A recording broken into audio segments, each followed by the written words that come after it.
el webinar Destrezas de Trabajo en Equipo, parte 1. Muchas gracias por esa presentación y bienvenidos y bienvenidas a todos aquí a este ciclo de capacitación del segundo semestre. Voy a hacer ahora una pruebita aquí para verificar que puedo ver la presentación y que ustedes la puedan ver. Vamos a ponerle en el formato de presentación.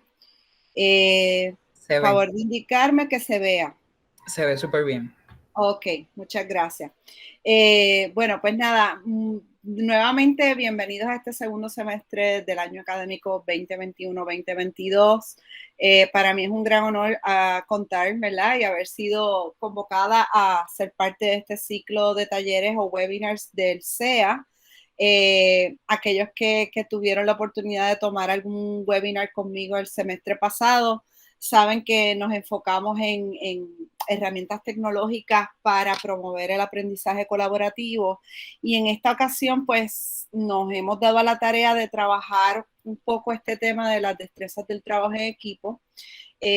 Así que agradezco, ¿verdad?, la invitación del CEA para poder entonces compartir con ustedes un poco sobre el trasfondo, ¿verdad?, de la literatura en este tema, mi experiencia como maestra en la sala de clases, también como investigadora, particularmente en el tema de la colaboración durante mi proyecto de investigación doctoral, implementando el modelo de aprendizaje basado en proyectos. Así que voy a empezar a compartir más adelante. Bueno, diría que antes de empezar a hablar del tema, me gustaría tal vez los que quieran comentar qué les motivó a matricularse, ¿verdad? En este webinar de destrezas del trabajo en equipo, ¿verdad? El 25 de enero, empezando el semestre. ¿Qué les motivó a inscribirse en actividad? Aquellas personas que quieran compartir o que quieran escribir en el chat. Y Juan, si los puedes leer, porque como estoy viendo mi pantalla, no veo los participantes, pues me los puedes leer, o las personas que enciendan su micrófono.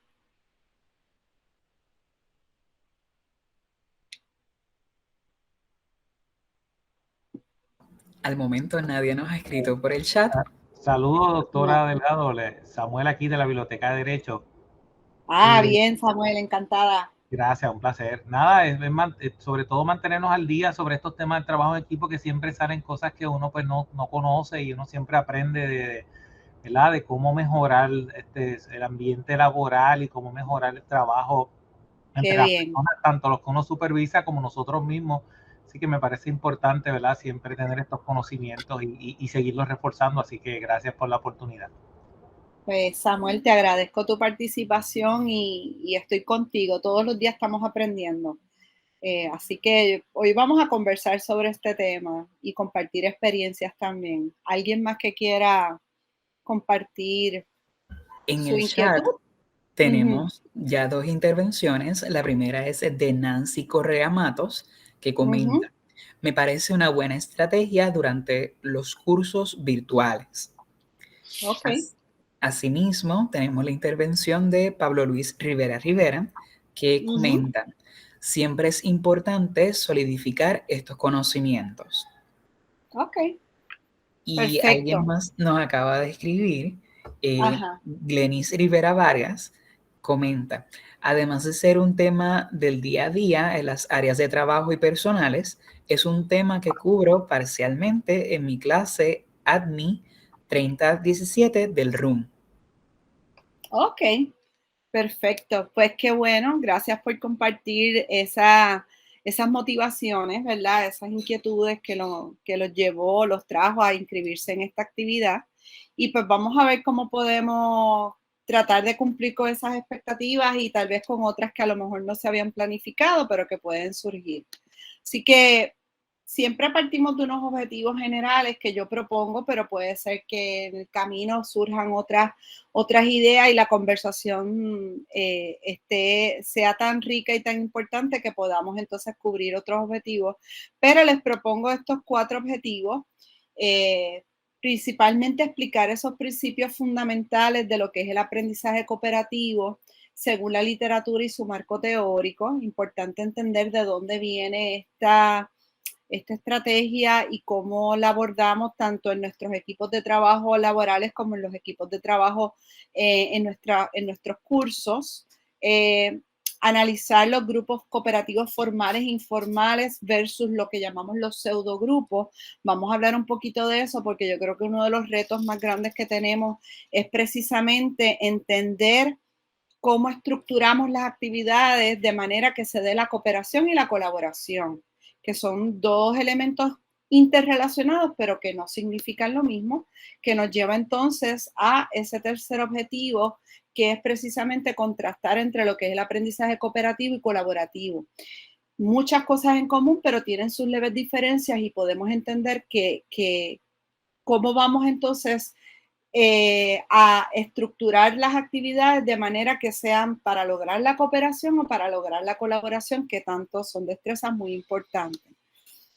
Y finalmente vamos entonces a mirar algunas, no es el propósito de este webinar, pero sí el propósito tal vez de la segunda parte de este webinar, que podamos mirar diversas técnicas de aprendizaje cooperativo que podamos entonces implementar tanto en nuestras áreas de trabajo como en nuestra sala de clase para desarrollar esas destrezas, tanto destrezas interpersonales como objetivos académicos que tenemos, que queremos lograr para alguna lección o para algún trabajo en particular.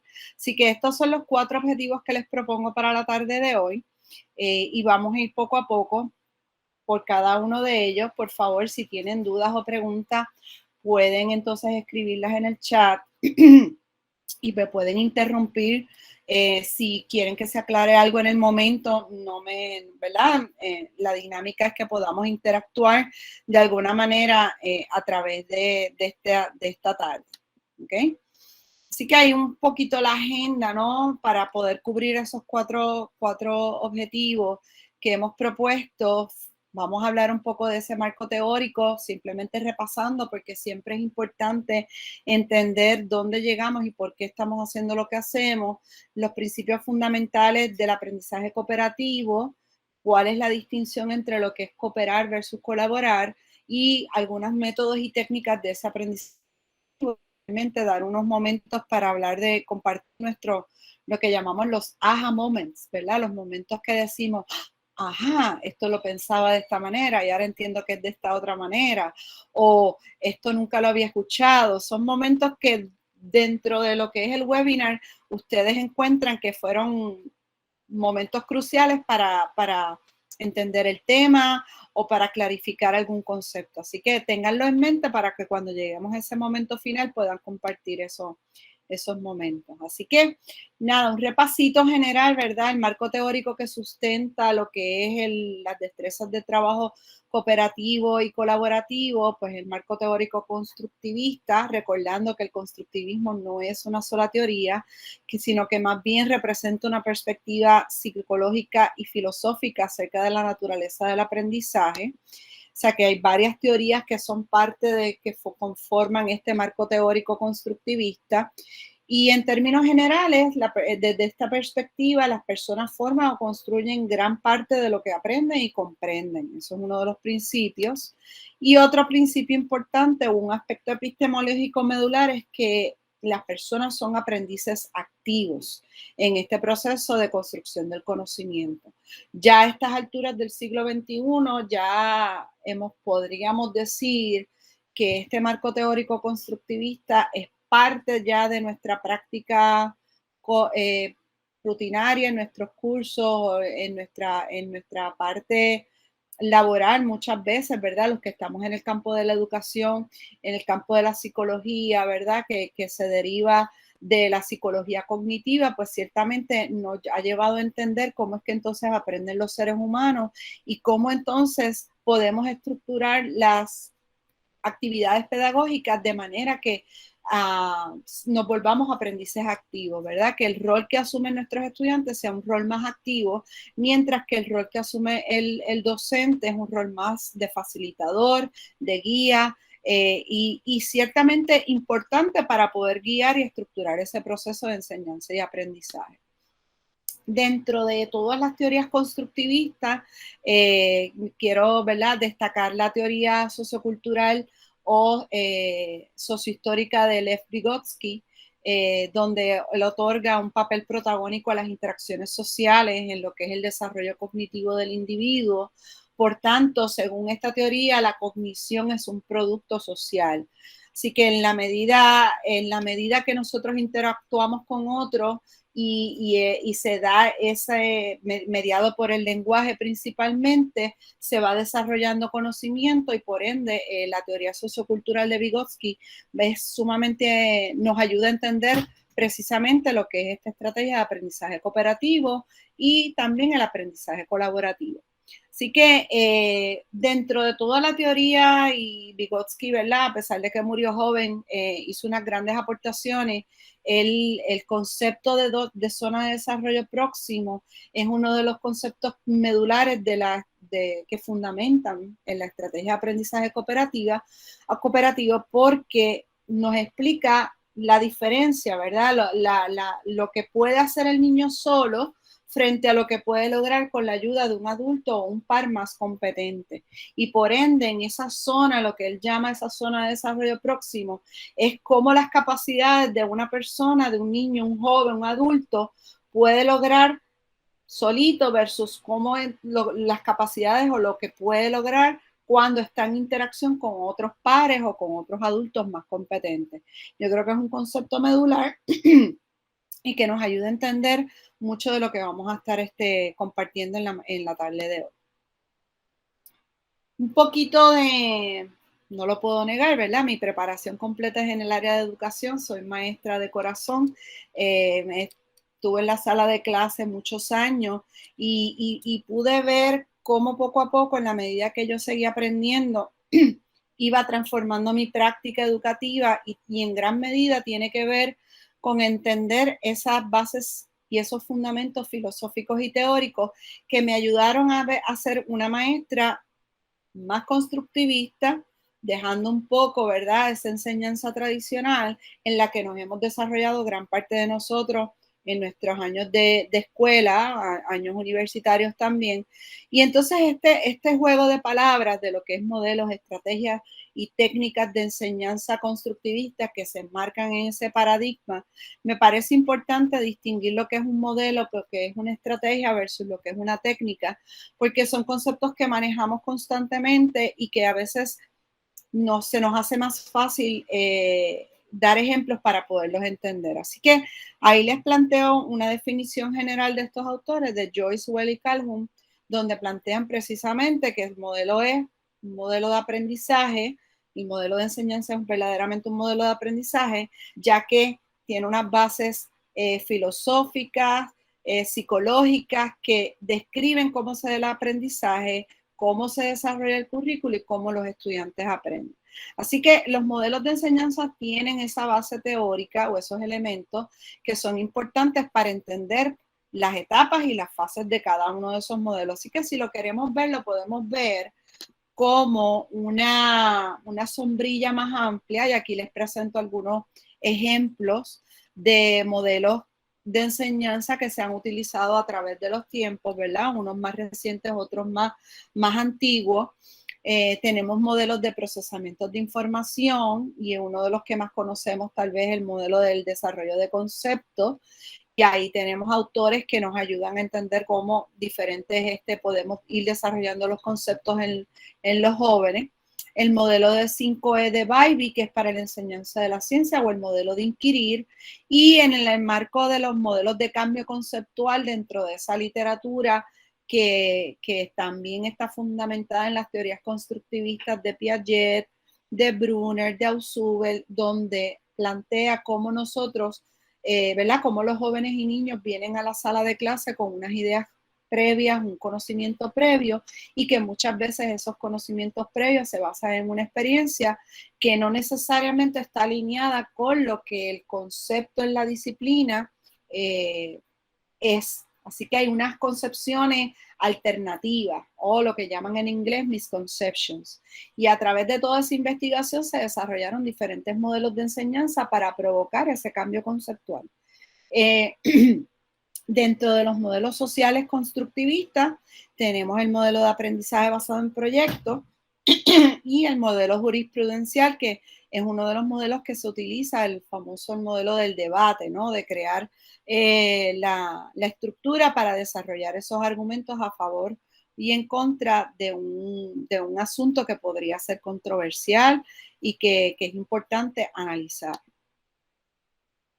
Aquí un diagramita para ver esto un poquito más, porque nos vamos a enfocar ciertamente.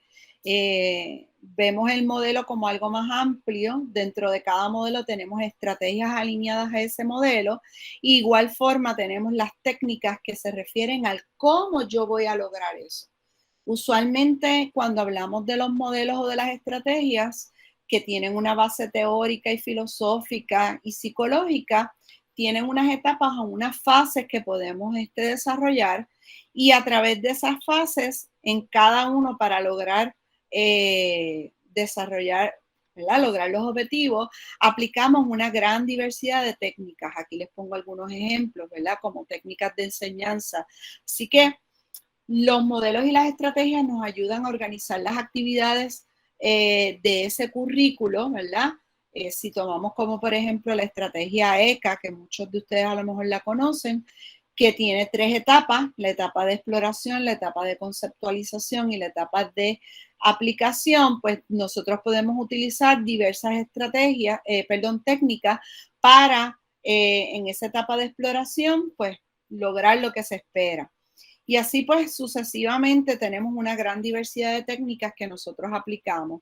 Y que lo importante con esto es que haya alineación. Si estamos hablando de un modelo constructivista como es aprendizaje basado en proyectos, que integra a su vez la estrategia de aprendizaje cooperativo, y dentro de eso, todo el día a día, ¿qué técnica yo utilizo? Yo voy a utilizar una variedad de técnicas que me van a permitir lograr las metas o los objetivos deseados. ¿Ok? Que eso era como un breve trasfondo para entonces entrar en el tema que nos ocupa. Y es importante, ¿qué es aprendizaje cooperativo? Lo he escuchado muchísimo. Yo creo que ya actualmente a estas alturas las personas, los docentes, no cuestionan la efectividad o lo bueno que puede ser esta estrategia de enseñanza, sino más bien preguntan cómo la puedo poner en práctica, cómo la pongo en práctica y que sea exitosa.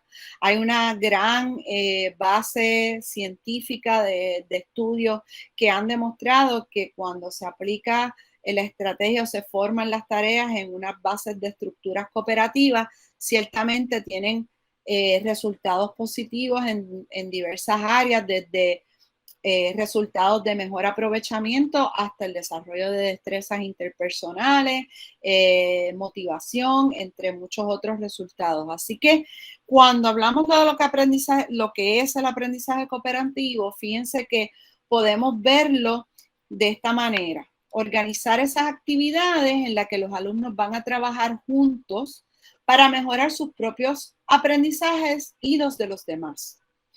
Y otra definición que podemos compartir es que es una estrategia didáctica que facilita el desarrollo de las habilidades sociales o logro de los objetivos académicos, para que entonces se puedan trabajar de manera conjunta, de un modo efectivo, y el tutor, que es el facilitador, el docente, gestiona los medios para que se pueda trabajar de esa manera efectivamente.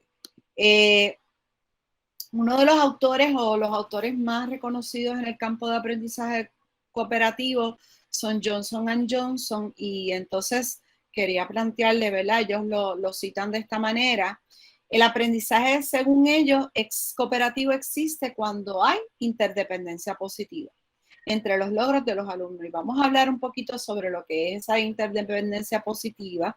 Los alumnos sienten que pueden alcanzar sus objetivos sí y solo si los otros alumnos también alcanzan los suyos. Y eso va a ser algo bien importante, porque han habido muchas interpretaciones de lo que es el aprendizaje cooperativo. A veces se ha implementado de manera incorrecta y ha generado tal vez frustraciones o puede generar confusión, y estamos entonces aquí para aprender cómo podemos entonces verdaderamente estructurar nuestras actividades de manera cooperativa. Aquí algunos autores que son los más reconocidos en este tema, Johnson & Johnson, Kagan, Slavin, y sostienen que hay esos 5 principios, vamos a hablar de esos 5 principios fundamentales del aprendizaje cooperativo, que son estos que les presento aquí. Muchas veces la gente en general, cuando habla de aprendizaje cooperativo, y lo digo tal vez por mi experiencia capacitando docentes, maestros y maestras, tanto del Departamento de Educación como maestros del sistema privado, tienen una visión del aprendizaje cooperativo muy limitada en el sentido de que es poner a los estudiantes a trabajar en grupo. Y se dan cuenta cuando lo hacen que no necesariamente las cosas fluyen como ellos pensaban o ellas pensaban que iban a fluir. Y muchas veces tiene que ver con que no entendemos que las estructuras cooperativas las tenemos que planificar y las tenemos que desarrollar para atender estos 5 principios que sustentan el aprendizaje cooperativo. Y aquí, ¿verdad? Vamos a ir sobre cada uno de ellos, pero en términos generales, tenemos que desarrollar la interdependencia positiva entre los participantes. Este es uno de los principios, yo diría, más fundamentales para que la estrategia sea exitosa. Tiene que haber una responsabilidad personal y un rendimiento individual. Tiene que haber interacción cara a cara. Tenemos que desarrollar las habilidades sociales e interpersonales. Y también tiene que haber una evaluación periódica y un procesamiento del equipo, del grupo. Y vamos a ir viendo cada uno de estos principios en más detalle. Por ejemplo, cuando hablamos de interdependencia positiva, ¿a qué nos referimos? Fíjense que según Echetía, se refiere a la percepción que tienen los alumnos que están vinculados entre sí, de tal modo que en el desarrollo de sus tareas ninguno puede tener éxito si no tienen éxito todos. Por eso la palabra interdependencia positiva. Y es una forma de resumirlo, me gusta pues esto que el autor plantea, trabajar contigo y aprender contigo me beneficia. Nos necesitamos unos a otros y todos podemos aportar. Otra forma de verlo es yo dependo de ti, tú dependes de mí. Así que en la medida que estructuramos nuestras lecciones con diversas técnicas de aprendizaje cooperativa, vamos atendiendo este elemento de la interdependencia positiva. Y muchos de estos autores dicen que es uno de los elementos más importantes para lograr precisamente el desarrollo de grupos colaborativos y cooperativos que logran la meta en común, que a fin de cuentas es lo que queremos. ¿Ok? Importante, y aquí yo creo que voy a dar espacio para que a lo mejor compartan sus experiencias. Si no existe esa interdependencia positiva, dejamos de hablar de aprendizaje cooperativo y se denominan como pseudogrupos de aprendizaje o grupos de aprendizaje tradicional. Cuando los autores plantean un pseudo grupo de aprendizaje, son aquellos grupos donde los integrantes deben trabajar juntos, pero no tienen ningún interés en hacerlo. Lo hacen porque no les queda otro remedio. Y el grupo de aprendizaje tradicional es aquel en que han aceptado trabajar juntos, pero no tienen mucha fe o no creen que hacerlo les brinde muchos beneficios. Así que muchas veces la clave de lograr esa interdependencia positiva comienza desde cómo formamos los grupos. Y de eso vamos a hablar un poquito más adelante, de qué elementos o qué criterios debo tomar en consideración a la hora de formar esos grupos cooperativos o colaborativos, cuando hablemos un poco de lo que es aprendizaje colaborativo. Así que a veces lo que vemos cuando llegan a nuestras salas de clase estudiantes universitarios que ya tal vez tienen una mayor madurez o entenderíamos que tienen una mayor madurez y de momento les planteamos que van a trabajar o van a realizar algún tipo de tarea, proyecto o investigación en grupos cooperativos, muchos reaccionan de manera adversa o muchos reaccionan de manera incómoda Y eso tiene que ver muchas veces porque su experiencia previa no ha sido muy positiva porque han estado en lo que llamamos pseudogrupos de aprendizaje. Y entonces esos elementos es lo que nos lleva a entender que estas destrezas o estos elementos o estos principios fundamentales son cosas que tenemos que ir desarrollando desde bien pequeños, desde niños. Desde niños son destrezas que debemos trabajar en la medida que estructuramos nuestras lecciones para que se dé ese aprendizaje cooperativo. ¿Alguna duda o pregunta hasta aquí? ¿No? Okay. No, al que momento no veo el chat. No tenemos nada en el chat. Ok. Es que como no veo el chat, dependo de ti. Yo dependo de ti. Tranquila, no hay problema, para eso estamos. Exacto. Es el otro principio que quería compartir, que es fundamental y la literatura lo señala de esa manera, es la responsabilidad y el rendimiento individual. Esto es uno de los elementos que a veces se ha implementado incorrectamente porque en un grupo cooperativo bien formado y bien estructurado, para que sea un grupo exitoso, hay un rol o se le asigna una tarea para que sean responsables y que todo el trabajo que se genera, el producto colectivo, depende de todos los integrantes, ¿verdad? De que todos sus integrantes hayan asumido ese rol y hayan podido ejecutar esas tareas de manera adecuada. Así que no debemos, es importante entender que es lo que pasa muchas veces, que la mala experiencia a veces viene porque me pusieron en un grupo y yo fui la que hice todo el trabajo. O a veces ocurre que estoy en un grupo y me recuesto de los demás porque de esa manera el rendimiento grupal no debería servir para enmascarar ese rendimiento individual. Así que esta condición se puede resumir con el siguiente pensamiento: tengo que mejorar y no vale esconderse en el grupo.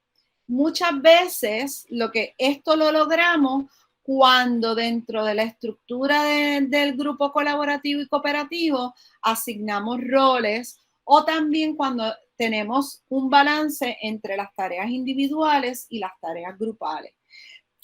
Fíjense que muchas veces cuando implementamos un método de aprendizaje cooperativo, se sustenta precisamente en crear las condiciones para que todos dependamos unos de otros y que todos tenemos que trabajar juntos para lograr la meta.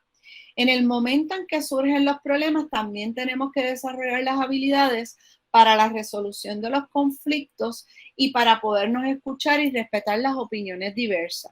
Pero como les dije anteriormente, esas destrezas interpersonales, ninguno de nosotros nació con ellas.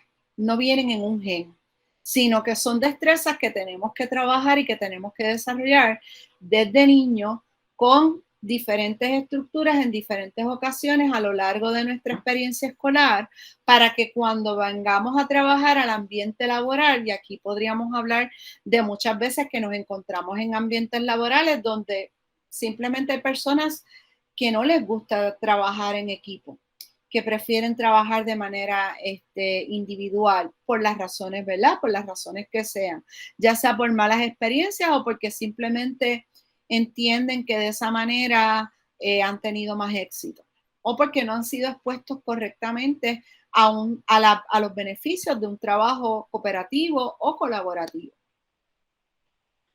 Otro de los elementos que la literatura nos señala como un principio fundamental es la interacción cara a cara, ¿verdad? Esa interacción es sumamente importante y es uno de los elementos que a lo mejor tal vez en las clases virtuales hemos buscado alternativas para provocar esa interacción entre los estudiantes, ya sea con el uso de diversas herramientas tecnológicas o cómo vamos estructurando la lección de manera para provocar precisamente esa interacción. Así que tiene que haber esa necesidad de relacionarse, interactuar, sostener y promover esos esfuerzos del aprendizaje de los demás. Así que esas estructuras que vayamos creando de las tareas tienen que haber o tienen que dar el espacio para que haya esa interacción de manera que pueda lograrse un compromiso y un afecto por el otro, ¿verdad? Porque, como dijimos anteriormente, un grupo cooperativo no, es un grupo que quiere trabajar juntos. No es que tiene, ¿verdad? Ese es el pseudo grupo. No me queda otro remedio, tengo que trabajar juntos. No. En un grupo cooperativo hay un compromiso, hay una preocupación por el otro. Yo dependo de ti, tú dependes de mí. Por lo tanto, hay una relación entre esas personas. Así que esto es bien importante que tengamos esto claro, porque yo lo pasé muchas veces con mis estudiantes. Cooperar no es trabajar individualmente y luego pegar los trabajos de cada uno. Yo me imagino que muchos de ustedes han tenido esa experiencia, ya sea como estudiantes o sea en su experiencia como docentes en la sala de clases, donde tenemos un trabajo que lo estructuramos para que fuera de manera cooperativa, pero no estuvimos o no velamos esas interacciones, y cuando vemos el producto final nos damos cuenta de que no hay una cohesión y no hay una congruencia porque realmente no hubo un trabajo cooperativo. Así que muchas veces cuando hablamos de este principio tiene que ver con lo que es el tamaño y la composición heterogénea del grupo. La fórmula, ¿verdad? Según la literatura es idónea, es grupos de 2 a 4 personas. Cuando son grupos de 5 o 6 personas, la cosa se complica. Se complica porque entonces ahí pueden haber voces que no se escuchen. Puede ocurrir entonces una distribución de tareas que tal vez no es equitativa. Y entonces el número ideal precisamente es esos grupos de 2 a 4 personas. Podemos tener grupos de 3, va a depender de la composición de nuestras clases, pero ese es el número ideal. Y otra cosa importante es que el grupo de alguna manera sea heterogéneo, aunque sabemos que hay momentos donde sí conviene formar grupos homogéneos, pero va a depender de los objetivos que tengamos, los objetivos de aprendizaje que tengamos, ¿verdad?, propuestos para alguna tarea. Así que ese pensamiento de interacción cara a cara se resume, estamos comprometidos, ¿ok? Así que fíjense que ya hemos discutido esos 3 principios, nos faltan 2. Y el cuarto le llamamos el de las habilidades sociales e interpersonales, que ahí es donde trabajamos con las actitudes y las destrezas, que depende del progreso de ese trabajo cooperativo. Actitudes que son importantísimas y destrezas que son sumamente importantes para la vida, ¿verdad? Ahora mismo para el mundo globalizado en el que vivimos, y sabemos que esta es una de las habilidades o una de las destrezas que hemos denominado como destrezas del siglo XXI o destrezas de éxito, le han llamado de diferentes maneras. Así que esta parte de desarrollar las habilidades sociales e interpersonales es una de las más difíciles, porque cuando empezamos a trabajar de manera cooperativa de una más tarde en nuestro proceso de formación, no necesariamente se han desarrollado esas destrezas. Y entonces empezamos a tener choques. Ustedes van a ver que hay diferentes filosofías educativas que se sustentan en estos procesos, y por lo tanto usted puede recibir niños jóvenes que están bien cómodos o tienen unas destrezas interpersonales bien destacadas porque probablemente las han ido desarrollando desde bien temprana edad. Versus otras personas que a lo mejor se han acostumbrado a estar en ambientes de aprendizaje completamente individualistas y completamente competitivos. Así que fíjense que esto tiene que ver también con esos ambientes de aprendizaje competitivos versus cooperativos. Pero ciertamente tenemos que entender que estas destrezas y habilidades se pueden enseñar y se pueden aprender. Se aprende practicando, y obviamente el asignar roles también ayuda a desarrollarlo. ¿Ok? Una frase que lo resume, la tienen ahí: disfrutamos trabajando en grupo porque nos escuchamos y sabemos organizarnos para dar mejor de cada uno. Miren, una destreza tan sencilla como escuchar Escuchar no es lo mismo que oír. Escuchar y esperar a tu turno. Responder a las ideas y no criticar a la persona o atacar a la persona. Son destrezas que requieren modelaje del docente, que requieren en algunas ocasiones que utilicemos técnicas como el role playing, que pueden ser muy exitosas para ir desarrollando precisamente estas habilidades sociales e interpersonales. Y si lo hacemos desde pequeño, tendríamos adultos mucho más felices, adultos mucho más contentos en sus áreas de trabajo, equipos de trabajo mucho más funcionales o equipos de trabajo que son muy productivos porque han desarrollado esas destrezas interpersonales. Finalmente, un talón de Aquiles que no vamos a trabajar en este taller, pero sí lo pretendemos trabajar en la segunda parte, es lo que tiene que ver con la evaluación y el assessment, ¿no? Periódico de ese procesamiento del trabajo en el equipo. Así que vamos a estar utilizando diversos instrumentos que nos ayudan a hacer una evaluación formativa de tareas individuales, tareas grupales. Fíjense que vamos a hablar de técnicas diversas que nos pueden ayudar a ver cómo ese grupo, cómo ese equipo sigue desarrollándose y sigue progresando.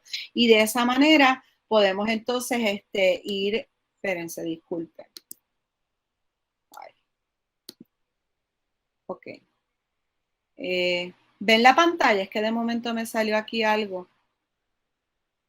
Sí, se continúa viendo la pantalla. Sí, se ve la pantalla. Ok, perfecto, gracias. Es que de momento como que me salió una notificación en el... Así que cuando hablamos de la evaluación va a ser bien importante para que esa estructura se dé de manera adecuada.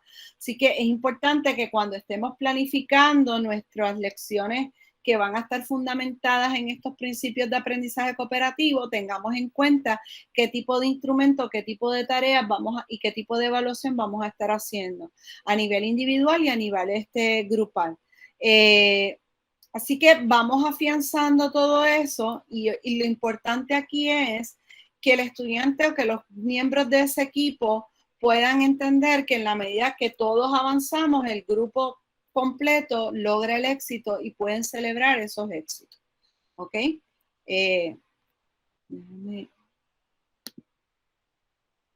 No sé por qué no puedo pasar. Déjenme mirar aquí. Ok.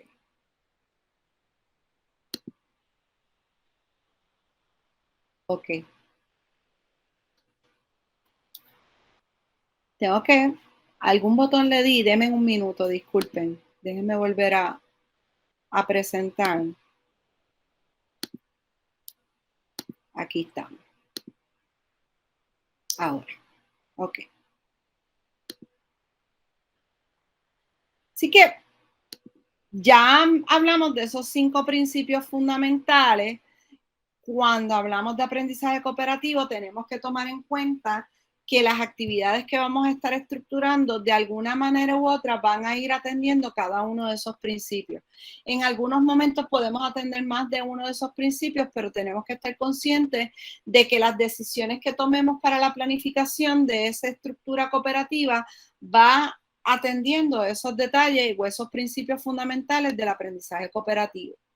Entonces, algo que quería aclarar que me parece importante es la diferencia entre lo que es colaborar y lo que es cooperar. Así que fíjense que según la Real Academia Española, colaborar es trabajar con otra u otras personas en la realización de una obra. Fíjense que el origen de la palabra viene del laborare, que significa trabajo y esfuerzo. Por lo tanto, serían sinónimos cooperar y colaborar. Pues realmente no, porque cuando cooperamos existe de manera implícita la acción de ayudarse mutuamente, de interesarse por el otro. Y yo les voy a dar un ejemplo bien sencillo con esto que a mí me ayudó a entender bien cuál era la diferencia entre colaborar y cooperar. Muchos de nosotros hacemos actividades, como le llamamos un get, una actividad para compartir con amistades en nuestras casas o en algún lugar. Y a veces le llamamos a esas actividades la actividad del sorullo, ¿verdad? Donde cada cual trae algo y aporta para que todos podamos disfrutar de ese momento que vamos a estar juntos. Pues cuando hacemos esas actividades del sorullo, estamos colaborando, todos estamos aportando algo para pasarla bien, ¿verdad? Con el objetivo de que podamos pasar un rato chévere entre nosotros. Sin embargo, a medida que va pasando la actividad, la gente se va yendo. Y siempre el que tiene la casa, el que es el anfitrión, se va quedando con la tarea de limpiar, de recoger, de fregar, de guardar, etc. Así que tenemos varias personas que colaboran trayendo cosas para la fiesta, pero el que coopera es el que se queda. Yo digo que es el que se queda hasta el final para ayudar a ese anfitrión a limpiar, ¿verdad? Que todo quede. ¿Y por qué? Porque hay un deseo de ayudar a la otra persona o de interesarse porque la otra persona no se quede con toda esa tarea solo o sola. Así que esa distinción es bien interesante porque todos hemos pasado por la experiencia, ya sea que hemos sido anfitriones de alguna actividad en la cual invitamos a varias personas, traen su colaboración, pero hasta el final no necesariamente se quedan todos, sino que siempre se quedan 2 o 3 personas que son los que cooperan para que entonces la persona que ha sido anfitrión pueda entonces descansar más temprano. Así que es una forma de mirarlo también, ¿ok? Cuando hablamos del aprendizaje colaborativo, formamos los grupos en los que todos van a aportar ideas para llegar a una solución. Hay una interacción para solucionar ese problema y hay una menor intervención del docente. Yo creo que este es uno de los elementos claves de la diferencia entre lo que es el aprendizaje cooperativo y el aprendizaje colaborativo. En este tipo de estructura, ciertamente hay una meta en común, un grupo que se forma, personas que interactúan para llegar a esa meta o plantear un problema, una solución a un problema.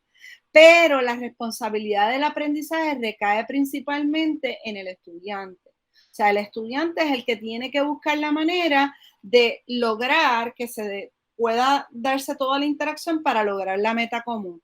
Aquí les presento, ¿verdad? Algunas diferencias. Son complementarias, no estamos diciendo que no, son complementarias, pero hay una diferencia principal que es en quién ejerce el control del aprendizaje. En el aprendizaje cooperativo, el control es ejercido principalmente por el profesor, mientras que en el colaborativo recae mayormente en el estudiante y el profesor también se ve como un aprendiz. Así que en ambas estrategias se trabaja con miras para lograr un objetivo. Sin embargo, este objetivo compartido tiene diferencia. Fíjense que la cooperación reposa en la distribución de tareas y responsabilidades al interior del grupo y el resultado es evaluado de manera grupal, aunque también incluye una evaluación individual.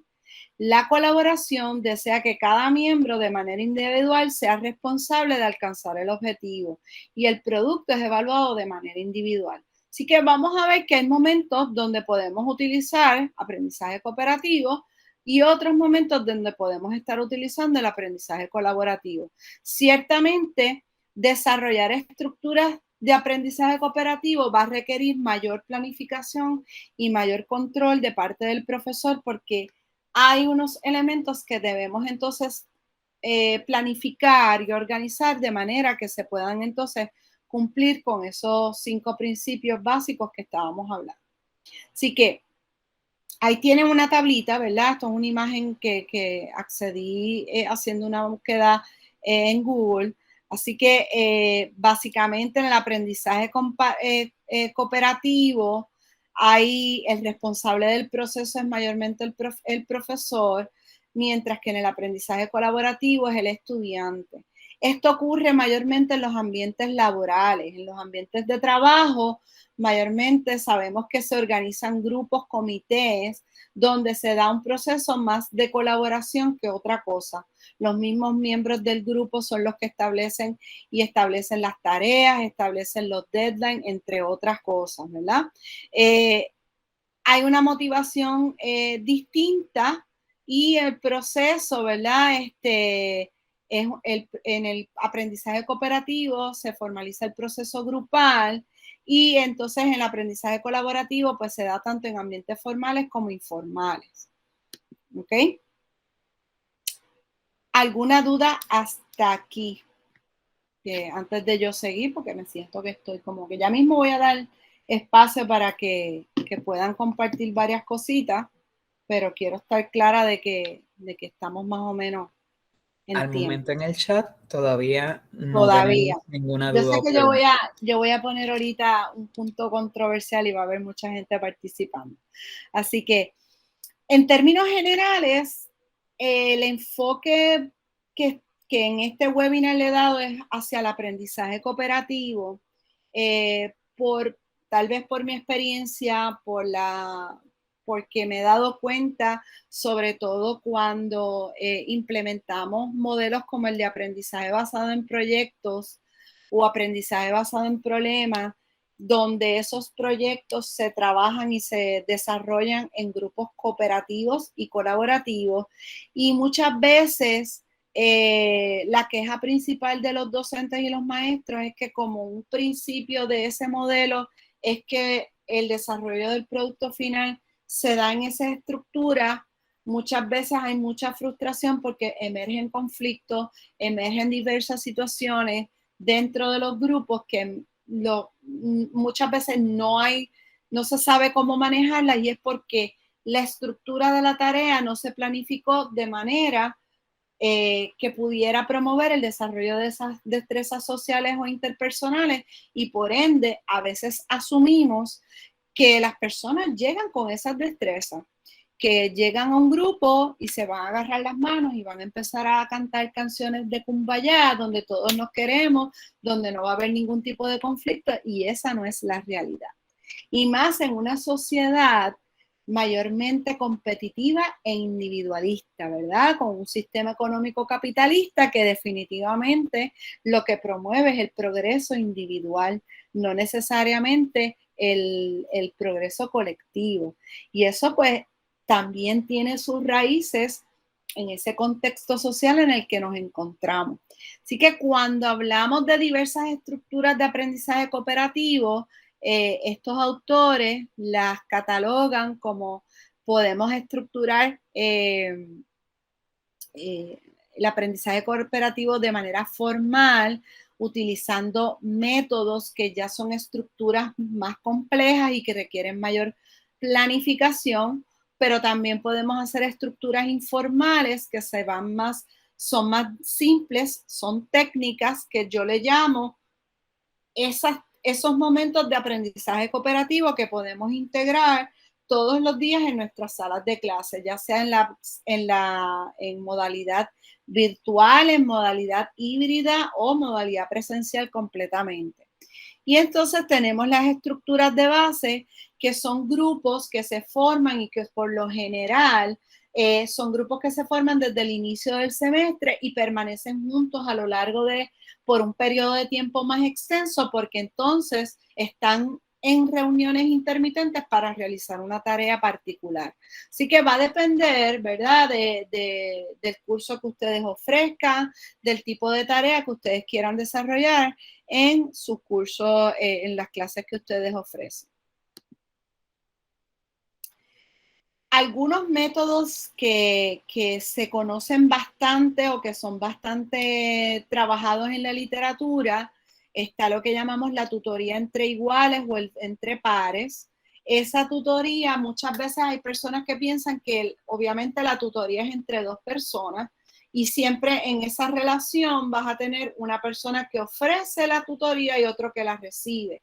Pero se tiene que estructurar de una manera donde hay aprendizaje en ambas direcciones. A veces hay personas que piensan que el que se beneficia es solamente el que recibe la tutoría, pero no es así. Hay muchos estudios que han documentado cómo en esa relación de peer tutoring, el que ofrece la tutoría tiene un aprendizaje bien elaborado, tanto con como el que las recibe. Un método bastante común en el aprendizaje cooperativo es el de rompecabezas, y eso lo podemos hablar, lo tengo planificado para el próximo webinar, pero básicamente el método de rompecabezas lo que propone es que en un grupo de 4 personas aproximadamente, digamos que hay que realizar una tarea, y entonces la palabra lo dice, rompecabezas, dividimos la tarea en pedazos, donde todos los pedazos son esenciales para el todo. Por lo tanto, hay una responsabilidad individual que también, y se desarrolla una interdependencia positiva porque dependemos unos de otros para lograr la tarea en conjunto. Y es uno de los métodos de aprendizaje cooperativo que más se utiliza. La enseñanza recíproca es un método de aprendizaje cooperativo sumamente efectivo, sobre todo para la comprensión lectora. Por ejemplo, ahí donde tenemos 3 personas y una persona lee el texto, lo resume, la otra persona hace preguntas y la tercera persona contesta. Así que es una interacción que se da en ese equipo y desarrolla esas destrezas de comprensión lectora, porque tenemos que estar escuchando, tenemos que poder desarrollar la capacidad para resumir y para preguntar sobre ese texto que se está trabajando. Así que yo la he visto en práctica y es muy buena, sobre todo para desarrollar comprensión lectora. Grupos de investigación, pues se aplica mucho cuando hacemos investigaciones científicas, investigaciones de otro tipo, históricas, dependiendo del curso que ustedes estén trabajando. Se desarrolla la investigación de manera colectiva, se dividen las tareas, pero todos trabajan un informe que es colectivo y que por ende dependen unos de otros. Esos son algunos métodos que se pueden explicar más adelante y que son bien, pero estos requieren más planificación y mayor estructura de parte del profesor. Vamos a ver ahora algunas técnicas, cuando hablamos de las técnicas, que es una de las cosas favoritas mías, porque la técnica es cómo y es algo más sencillo que yo puedo integrar todos los días en mi sala de clase o en mi clase virtual, en mi clase presencial, de manera que voy fomentando ese aprendizaje cooperativo, voy desarrollando esos principios que hablamos anteriormente.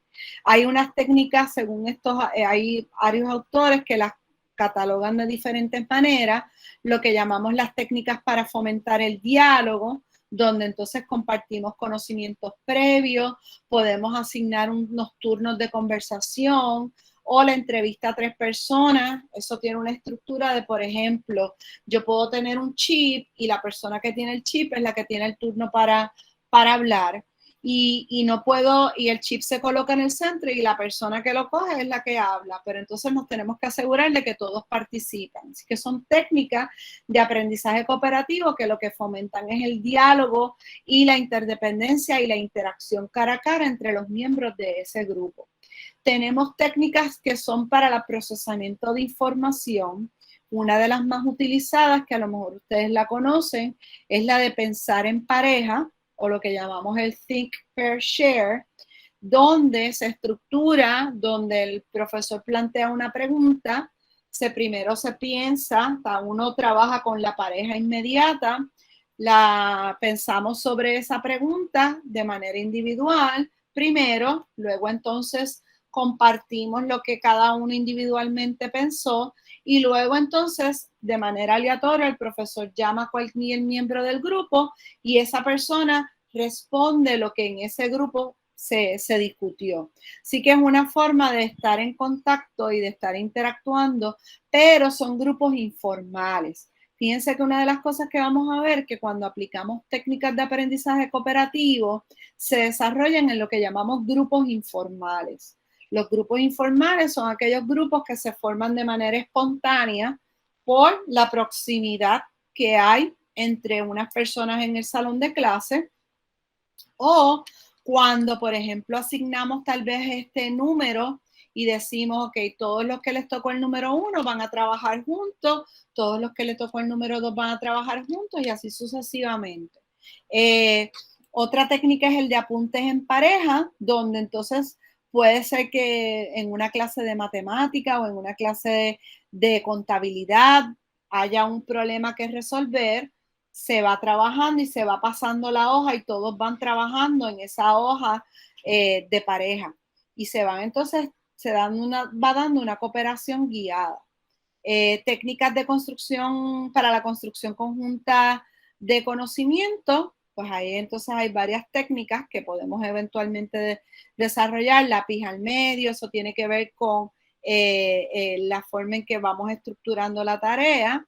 Y la técnica para la resolución de problemas, que también son técnicas de aprendizaje cooperativo que van entonces desarrollándose en interacciones de parejas o grupos pequeños de 3 a 4 personas. ¿Ok? Eso es para que tengan alguna idea. Yo después les voy a compartir un documento que ya aquí ya aparece como anejo, se los voy a compartir donde se describen cada una de esas técnicas de aprendizaje cooperativo. Y más o menos estamos aquí, fíjense que Dinedal en el texto que publican Classroom Instruction That Works, es un documento que está basado en la investigación y lo que hace es ver cuáles son las prácticas que verdaderamente dan resultados. Y entre las prácticas, las 9 categorías de prácticas efectivas, el aprendizaje cooperativo está denominada como una de esas prácticas efectivas de aprendizaje cooperativo. Entre otras, ¿ves? Si se fijan en ese estudio, en ese texto, se los recomiendo. Prácticas efectivas, plantear los objetivos, que los estudiantes sepan cuáles son qué es lo que se espera, proveer el feedback, reforzar el esfuerzo, proveer reconocimiento. El aprendizaje cooperativo es una de esas prácticas, entre otras de las que tenemos aquí. Así que me siento que he hablado mucho. Voy entonces a dejar, aquí viene la parte de los aha moments, donde me gustaría entonces, voy a dejar de estar compartiendo para entonces verles las caras o poder leer el chat y poder entonces abrir la discusión para preguntas, experiencias que quieran compartir conmigo y dudas de la información que acabamos de presentar. Pueden levantar la mano virtual o pueden, ¿verdad? Y entonces encender el micrófono o si quieren pueden escribir en el chat.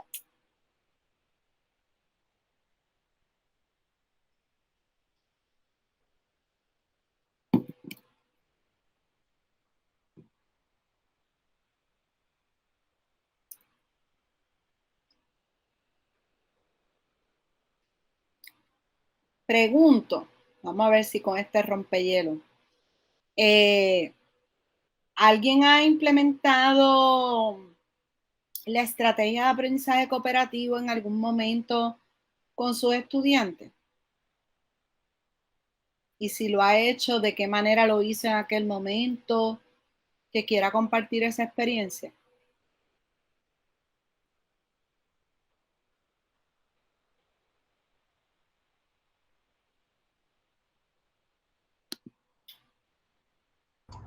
Saludos, doctor. Aquí Samuel de la Biblioteca de Derecho.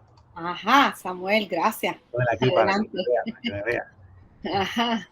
La verdad es que pues, a veces uno hace las cosas y no sabe toda esta teoría detrás de lo que uno hace y uno no sabe si está bien o mal, pero mi experiencia es que en el curso que yo ofrezco de investigación y redacción jurídica, sí se utiliza el trabajo, pero es que después de haber usted dado esa presentación, no me atrevo ni decir cómo se llama. ¿Sabes qué? No te sientas mal. Mira, no.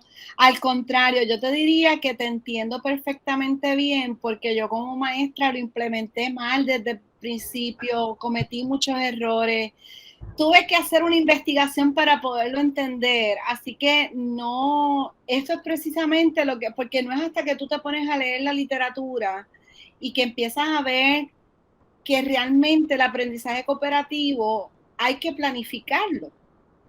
¿Me sigue? Y entonces esa es la parte que en algún momento yo me perdí cuando estaba estudiando para ser maestra. Y entendía que aprendizaje cooperativo era poner los grupos a trabajar. Así que me gustaría escuchar esas experiencias porque eso es precisamente lo que yo quiero escuchar para poderlos ayudar a guiar tal vez a entender que puede ser tan simple, porque las técnicas pueden ser bien simples, como puede llegar a ser algo más complejo. Así que adelante con tu experiencia. Gracias, gracias. En nuestro caso, yo doy clases nocturnas de investigación y redacción jurídica junto con otro profesor que siempre da clases nocturnas, y durante los últimos años lo que hemos hecho en ese trabajo pues, colaborativo o trabajo grupal, como nosotros le llamamos, ¿Sí? es que los estudiantes tienen que preparar un alegato al tribunal, pero ese alegato al tribunal pues se dividen en grupos en mi salón y en el salón de él, y se hace una argumentación oral donde va un grupo contra el otro grupo.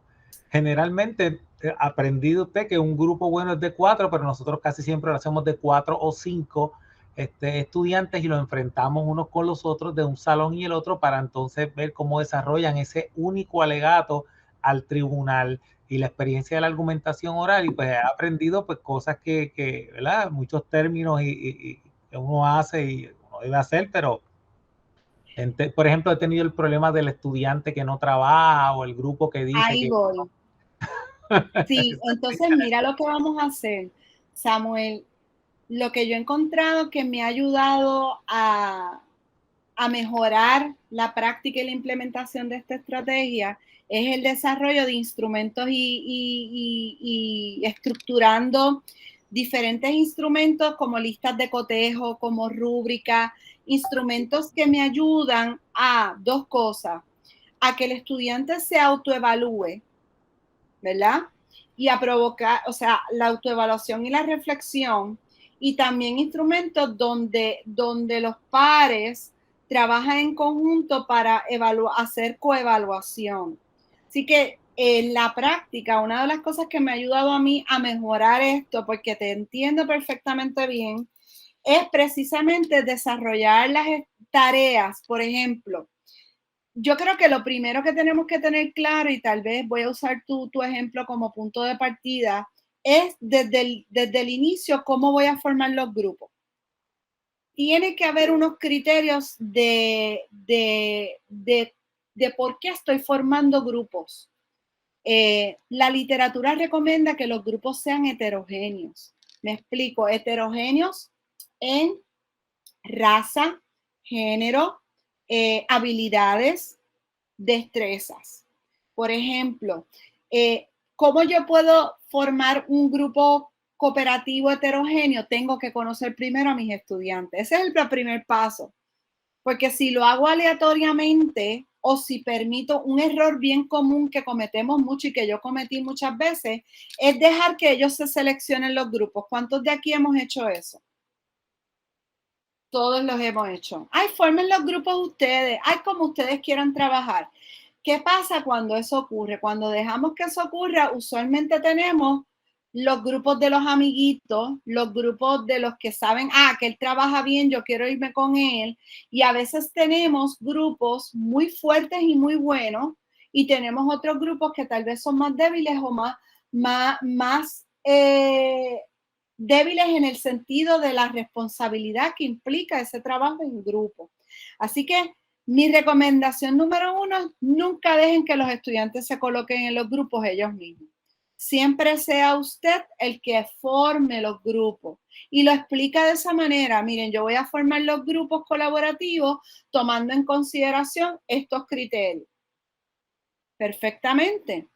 Puede haber una combinación de ambas cosas. Podría haber una combinación donde usted forme los grupos y a lo mejor haya un conflicto pasado que usted no conozca y esos estudiantes vengan y le digan, mire, profesor, yo realmente no puedo trabajar con esta persona por esto, por esto y por esto. Pues esas son cosas que usted no tenía conocimiento y que entonces tiene que tomar en consideración para poder que el grupo sea efectivo. Así que mi primera recomendación es, cuando vayan a formar grupos, primero, si es un grupo formal, como está diciendo Samuel, que ellos tienen que desarrollar un trabajo que dura varias semanas, ¿verdad, Samuel? El trabajo de pues duraba, o sea que eso es un grupo de base. Eso es lo que llamaríamos un grupo de base, ¿verdad? Un grupo que va a permanecer junto por un periodo extendido, donde probablemente van a tenerse que reunir fuera del horario de la clase. Así que, ¿qué criterios tú puedes utilizar? Tú puedes utilizar el criterio de la disponibilidad del horario. Antes de formar el grupo, empezando el primer día de clase, tú debes tener algún tipo de cuestionario o algún Google Form donde tú hagas preguntas básicas. ¿Cuál es tu horario disponible después de clase? Diferentes preguntas generales que diga cuál es tu concentración, hasta demográficos que te ayuden a tomar decisiones para formar esos grupos. Porque si, por ejemplo, tú puedes utilizar ese cuestionario, esa información para formar el grupo por la disponibilidad o porque son de la misma concentración, por dar un ejemplo. Así que pueden haber unos elementos que te van a ayudar a formar ese grupo. Yo te voy a dar el ejemplo de mi investigación. Cuando yo hice mi investigación, mi interés era precisamente analizar el rol de la colaboración mientras implementábamos aprendizaje basado en proyectos. Y en ese caso utilizamos, y yo había leído literatura, que tú puedes tener grupos que se forman porque tienen un interés común. Y eso la literatura ha señalado que es bueno porque hay una motivación que los une, ¿verdad? Todos queremos aprender sobre los volcanes, nos apasiona el tema de los volcanes, o todos queremos aprender sobre la perspectiva de género, porque porque hay un interés en común. ¿Qué me pasó a mí en la investigación? Dejamos que los estudiantes dijeran cuál era su interés, que se agruparan por interés. ¿Y qué nos pasó? Utilizamos el interés como criterio único y tuve grupos que todos eran varones. Todos fueron varones. Y eso no fue intencional, no fue intencional. Lo que pasa es que en esta ocasión, la maestra que estaba dando la clase, con la que yo estaba haciendo la investigación, ella me dijo, no, vamos a agruparlos por interés, los volcanes, los terremotos, porque eran los temas de la unidad. Aquellos estudiantes que querían investigar terremotos, pues esos eran los que estaban agrupados ahí. Esto emergió de la investigación, que nos dimos cuenta que los grupos no fueron tan heterogéneos, fueron a veces, unos grupos fueron más numerosos que otros, así que nos salimos de la regla de los 4. Teníamos grupos de 5 o 6 estudiantes versus teníamos uno de 4 estudiantes. Así que descubrimos en la investigación que los grupos, y voy a decir algo, pero esto fue un hallazgo de la investigación, que los grupos que eran formados por varones principalmente, los productos que generaron, el proyecto final que generaron, fue un proyecto menos elaborado, donde no se aplicaron tantos conceptos de la unidad, versus grupos heterogéneos y diversos que generaron unos productos más elaborados. Y eso fue un hallazgo de la investigación, que fue algo que no pretendíamos, no estaba como parte de las preguntas originales, pero emergió de la investigación porque era una investigación cualitativa. Así que la primera recomendación, y se lo digo a Samuel porque yo metí las patas muchas veces, y era precisamente formando los grupos. Samuel, cuando tú vayas a formar el grupo, debes tomar en consideración una X cantidad de criterios, y mientras más diverso sea el grupo, me explico, diverso en esos elementos y también en habilidades. Si ya tú conoces los estudiantes y tú te das cuenta de que este estudiante tiene una habilidad para la expresión oral versus este estudiante tiene una habilidad analítica para hacer análisis de las lecturas, y tienes otro estudiante que tiene una habilidad más desarrollada en la expresión escrita, qué sé yo, dependiendo de las diferentes habilidades, lo ideal es que el grupo sea heterogéneo para que esas habilidades se puedan combinar. De esa manera, tú tienes un buen balance y vas creando lo que dijimos al principio, una interdependencia positiva. Tú dependes de mí, yo dependo de ti, y entonces esa se va dando una dinámica de querer cooperar porque todos nos beneficiamos. Pero tenemos que a veces pasar por estas experiencias para poder llegar. Así que si usted en su clase tiene trabajos donde requieren grupos de base, mi primera recomendación es que conozca a sus estudiantes. Puede ser mediante un Google Form, puede ser que forme el grupo después de 2 o 3 semanas de haberlos conocido, haber interactuado, haber visto cómo se manejan, etcétera. Y usted entonces toma esas decisiones, porque la realidad es que la literatura en aprendizaje cooperativo ha demostrado que estudiantes que normalmente son bien callados o estudiantes que no se atreven a hablar, cuando son colocados en grupos heterogéneos, desarrollan liderazgo. Desarrollan esas destrezas de liderazgo y se sienten cómodos, pero eso viene luego de que se fomente un ambiente de respeto que se va desarrollando dentro del mismo grupo. Así que ese es el primer de esto, formar los grupos. ¿Okay? Un último comentario, y es que sí, lo he hecho así como usted dice, en mi experiencia, pues yo he formado los grupos, he dejado que se formen también, un semestre lo hice, pero no todo el mundo se forma, solamente se forman aquellos que son y uno tiene que tomar la decisión por los demás. Y también he hecho el aleatorio de que uno coge la lista de los 15 o 16 estudiantes que tiene y pone 1, 2, 3, 4, 5, 6, 1, 2, 1, 2, 3, 4, 1, 2, 3, 4, 1, 2, 3, 4, 1, 2, 3, 4, todos los 1 juntos, todos los 2 juntos, todos los 3 juntos. Y al final, aunque usted no lo crea, eso sí, esa forma aleatoria ha funcionado bastante bien para hacer grupos heterogéneos, pero en un futuro tomaré el consejo que usted da de hacerlo más. Sí, y acuérdate también que tú estás trabajando con jóvenes universitarios que tienen también un cierto grado de madurez, que pueden entonces trabajar de una manera.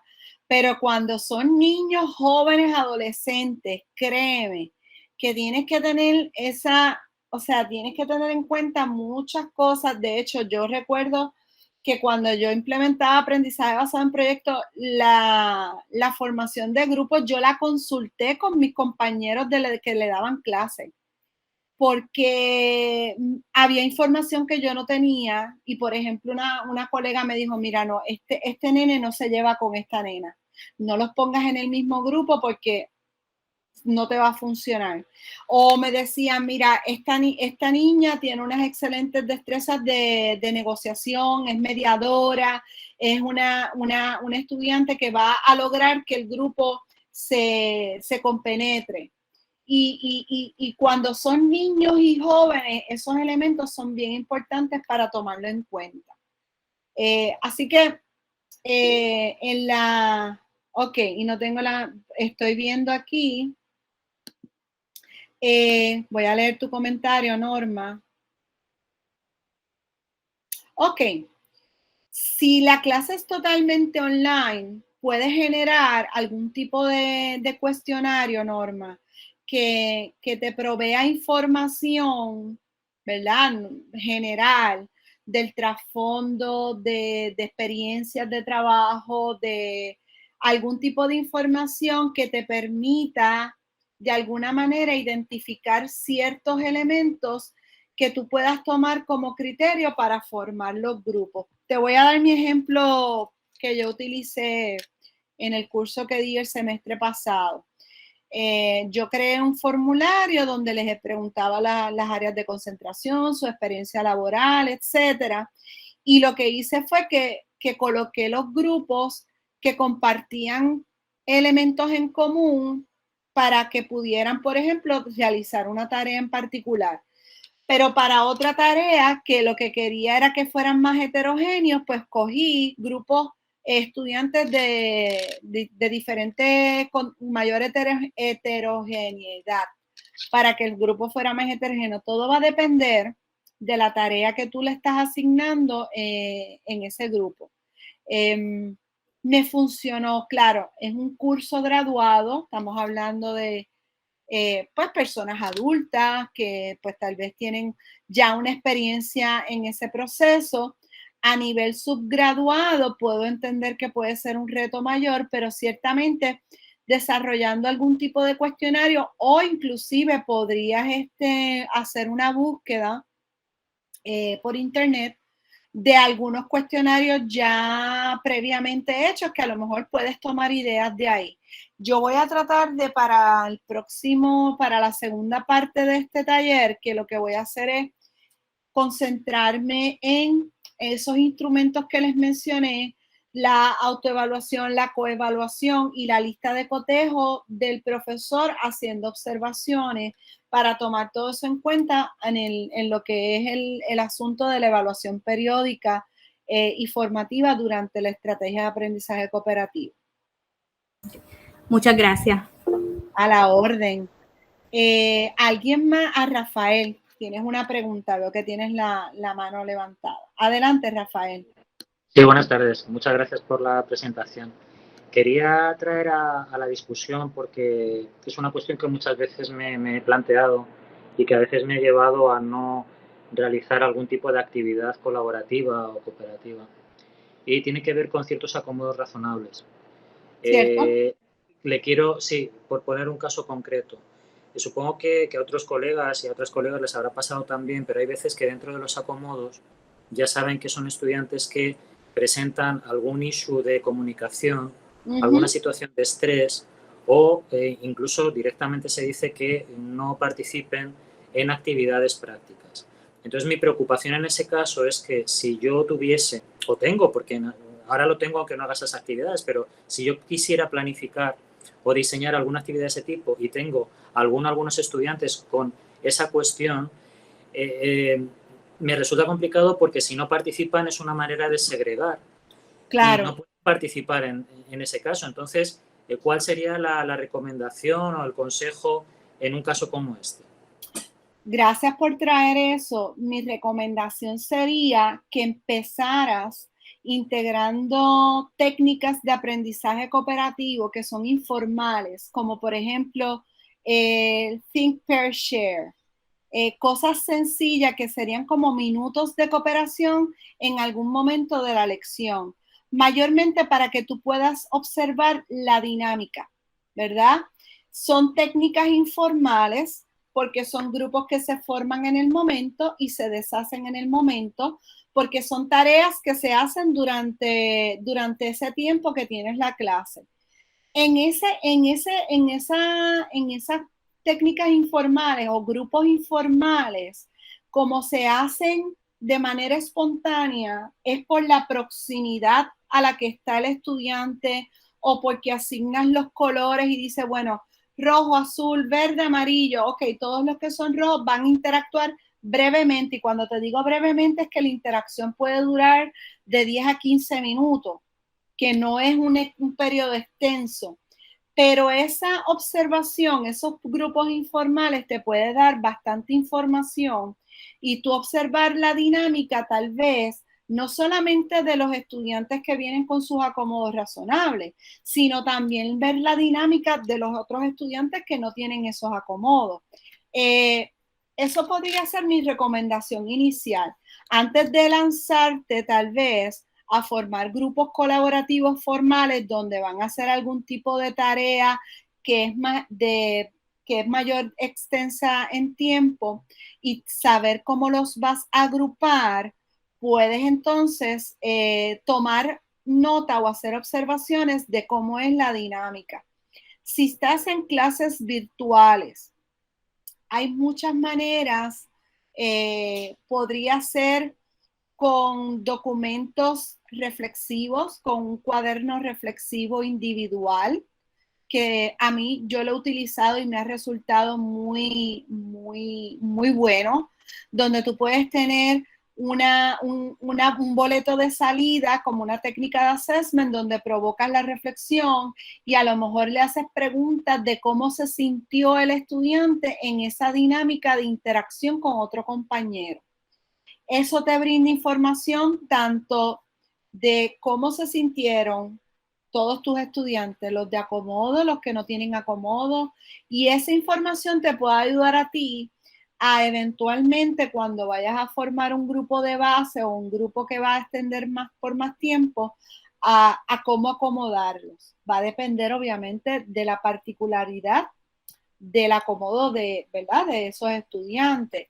Si el acomodo indica que el estudiante se pone muy ansioso o ansiosa al trabajar en este tipo de grupo, pues hay que tener una conversación con los estudiantes en privado para explorar su disposición. Mírate, ¿cómo te parece? ¿Qué yo puedo hacer para ayudarte a que puedas participar en esta actividad de manera colaborativa? Porque, no sé, una conversación. Pero antes de llegar a eso, mi recomendación ahora sería que en tus clases incorpores 5 o 10 minutos de cooperación informal para tú observar la dinámica y ver cómo se comportan en diferentes grupos, porque no los vas a poner siempre juntos. Claro, en la virtualidad que estamos, pues se hace tal vez un poquito más difícil por tal vez que a lo mejor no tenemos lo que llamamos, si tenemos los breakout rooms, la opción que es a través, ¿verdad?, de crear los grupos, ahí entonces tú podrías entrar en la virtualidad, pero en la sala de clase presencial podrías estar observando esa dinámica. Y siempre es bueno que tú lleves una bitácora o que tengas algún tipo de lista de cotejo que yo voy a trabajar en la parte 2 del taller. Me voy a enfocar entonces en estos instrumentos que pueden ser escalas de categoría, listas de cotejo, diferentes instrumentos que te pueden ayudar a hacer esas observaciones. Estupendo, muchas gracias por a la orden, claro que sí. ¿Alguien más que quiera hacer alguna pregunta? Porque aquí es donde nos damos cuenta de cómo la literatura nos ayuda a tomar esas decisiones, de saber en qué momento yo puedo formar grupos que no tienen ningún tipo de experiencia y puedo realizar actividades. Miren, una actividad sencilla que va dirigida al principio de desarrollar destrezas sociales. Es bien sencilla y es una actividad que a mí me ha resultado súper buena. Es la de creación de un lema y un logo del equipo. No tiene que ver con el contenido de la clase, pero es una actividad que dedicamos tiempo para que los integrantes de ese equipo vayan desarrollando esa interdependencia positiva, esa interacción cara a cara, y el desarrollar el logo o el lema del equipo o el nombre del equipo le da identidad al equipo. Y eso, créanme, que puede ser súper determinante en el desarrollo de las próximas reuniones y en el producto final que generen como equipo. Así que todas esas cositas se las voy a traer entonces en el taller número 2. Este taller fue un poco más para comprender un poco lo que, ¿verdad?, lo que es la estrategia de aprendizaje cooperativo, esas bases, esos principios fundamentales, y luego entonces en la segunda parte podemos entonces detallar cada una de las técnicas o explicarlas mejor, porque yo las expliqué, simplemente las mencioné, y explicar y entonces trabajar